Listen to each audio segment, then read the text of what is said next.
Sweet goddess of love and beer. Oh.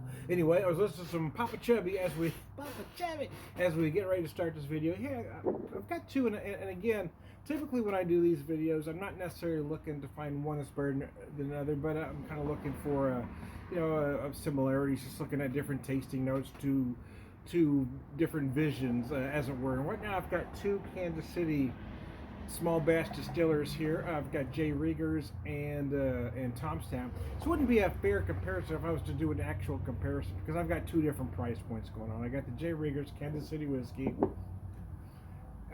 which runs typically anywhere between 35 to 40 a price point. Then I've got the Pendergast Royal Gold that runs about 50. Now, an accurate comparison would be if I had their double oak, but I don't at the moment.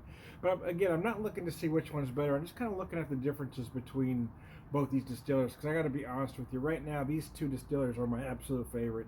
Both out of Kansas City, J. Riegers and Thomastown, I think are doing some of the best stuff available right now. So anyway, so I've got exactly 2 ounces of each port. I'm going to read a little bit from the J. Riegers bottle, founded in 1887 in Kansas City, Missouri. Jacob Rieger and Company was one of the largest makers of fine quality spirits in the Midwest. Forced to close due to prohibition, it took 95 years to perfect the resurrection of the iconic brand. Our Kansas City whiskey is a pre-prohibition styled whiskey consisting of corn, malt, and rye, with a trace amount of 15-year-old Oloroso sherry, which disqualifies it from being a bourbon. Now, the Thomastown here, Pendergast Royal Gold, reading a little bit from their website. They say, look for tasty notes of caramelized sugar, pleasant oak, and stone fruits. Until he could fire up his own still, the country's most corrupt political boss, Tom Pendergast, procured the finest bourbon, bottled it, trademarked the brand name, and sold Royal Gold to a thirsty public. In the same spirit and with the same name, we present Pendergast Royal Gold Bourbon. We didn't have to bribe anyone to make it taste this good. Both are 90 proof whiskeys here. With aromas of caramelized sugar, pleasant oak, and stone fruits, this bourbon is perfect for treating special guests. To achieve a smooth, well-balanced flavor, we finish Royal Gold in hand-selected 14-year-old ruby port cask. Again, the addition of the Oloroso sherry makes this one different, and the finish in those port sherry casks really sets this one apart as well.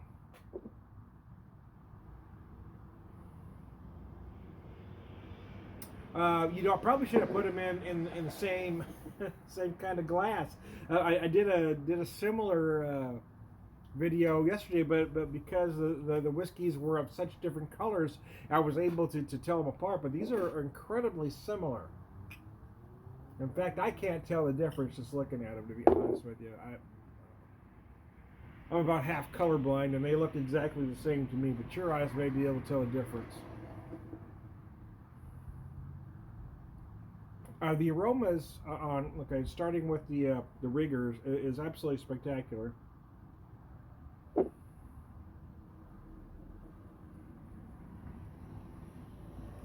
And they're rather similar with I'm going to say the Pendergast seems just a little bit sweeter on the nose. Well, I'm going to just focus on the Riegers for now, though. A lot of dark fruit on the nose for sure. Gonna feel some toffee, nutty toffee, maybe some slight hazelnut notes. I'm certainly gonna feel some toasted oak. You might find it as a slight char.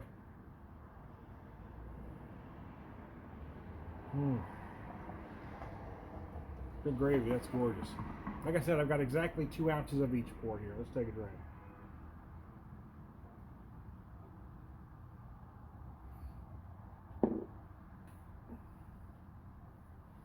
It's beautiful 90 proof whiskey.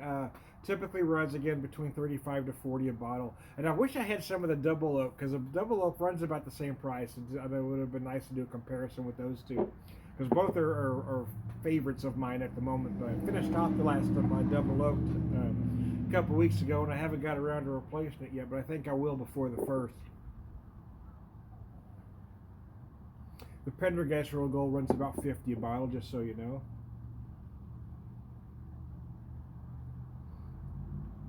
I'm getting near the end of this little bottle of the Riegers. But at this current time, I have 3 bottles of Riegers, 3 different kinds, I should say. I've got this one there, the regular Riegers Kansas City whiskey in this small bottle here. And I also have 100 proof that was finished in Laird's Applejack barrels. That was a store pick from Macadoodles here in Springfield, Mo. And then I also have a Lucas Liquor store pick. It was their 60.7% bourbon, their actual bourbon. So there you go. So at the moment, I've got 3 different kinds of Riegers handy. And at the moment, I'm down to this on the Tom's stand. Well, actually, that's not exactly true. Now they say that. I also that's the only whiskey I have from Tom's Town at the moment, but I also have some of their barrel gin, which is incredible. Not a gin drinker traditionally, but I'm starting to become one. So I love the barrel gin, I gotta admit.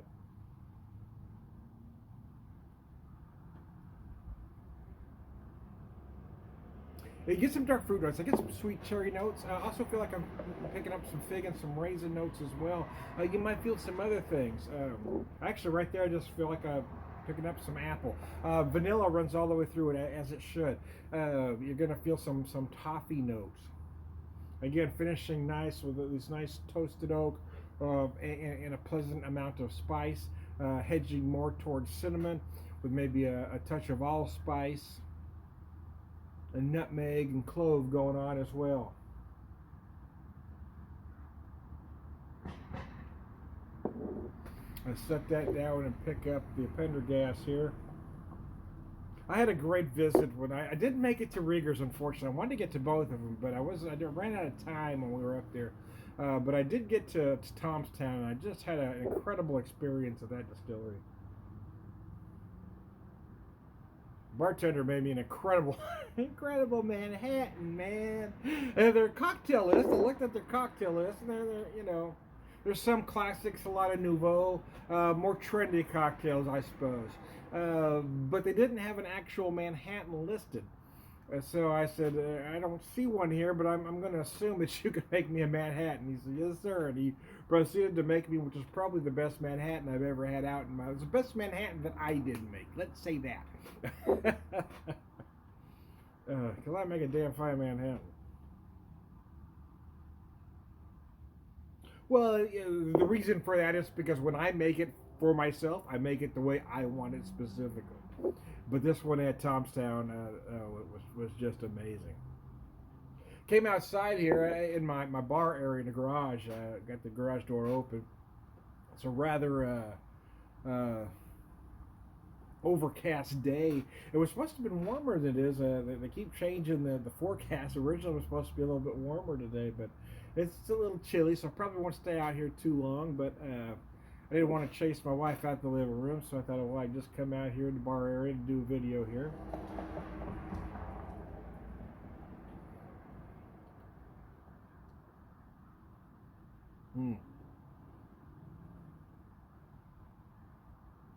Probably because it's aged slightly longer, but I do feel much more oak on this than the Riegers here.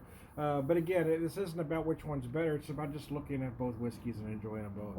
I'm actually going to set that one off to the side and work on this one here.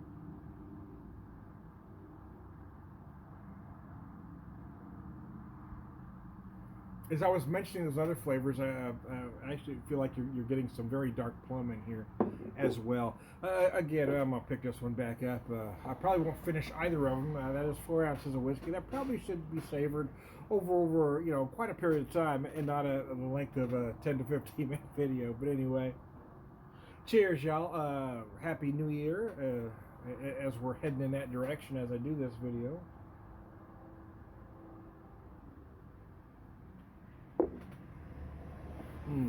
So it's rather sweet initially. Again, you certainly feel a nice amount of vanilla. You're gonna get some toffee, but you get a whole lot of dark fruits.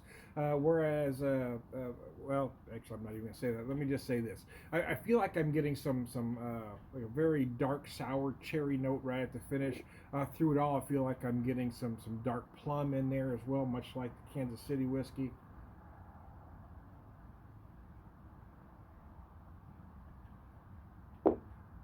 But the finish is exquisite. What both of these whiskeys do exactly right, though, is the texture. The mouthfeel is just perfect.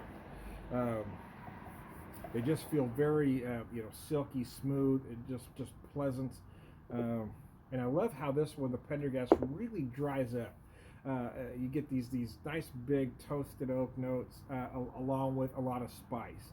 It has a very spicy finish, a combination of again a lot of cinnamon, but I also feel like you're going to get some clove. I feel like I'm getting just the slightest hint of cayenne in there as well. So don't want to run too long, so I'm gonna wrap this up. I can't stress how much I like both of these distillers. If wherever you live, if you can find any of these products on your shelf, anything from J. Riegers, they also have a vodka and a gin, which are incredible as well. The Tomstown has their Tomstown double oaked whiskey, as well as the Pendergast Royal Gold. They also have a gin and a barrel gin and a vodka, and all those products are amazing. So whatever type of drinker you are, if you can find any of those products, I couldn't recommend them more highly. So there you go. I am Tom the Whiskey Whisperer, Whiskey Evangelist, prolific whiskey drinker, perverse of all rugged guy. Cheers.